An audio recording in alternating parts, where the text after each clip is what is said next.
एक खेल अगावै नेपाल ए टिमले जित्यो एक दिवसीय अभ्यास श्रृङ्खला।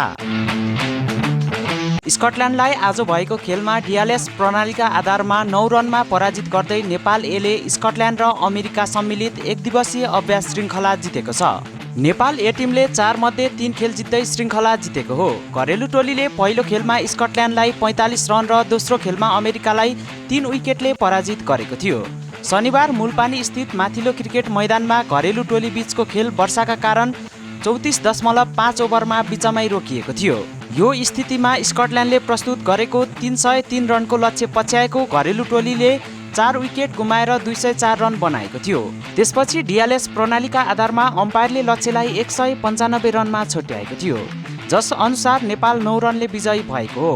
नेपालको जितमा अभिजित रहेका सन्दीप जोराले 83 रनको अर्धशतकीय पारी खेलेका थिए भने सन्दीपले 94 बलमा 9 चौका प्रहार गरेका थिए।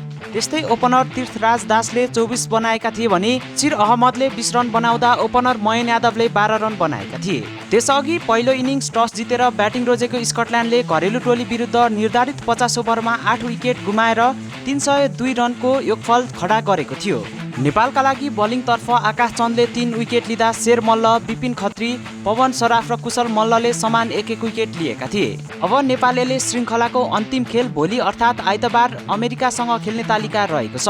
क्रिकेट विश्वकप लिग 2 को खेल सुरु हुनु अघि यो प्रतियोगिता आयोजना गरिएको हो। आगामी सोमबारदेखि अमेरिका, स्कटल्यान्ड र नेपालले लिग 2 अन्तर्गत एक दिवसीय अन्तर्राष्ट्रिय क्रिकेट खेल्ने तालिका रहेको छ।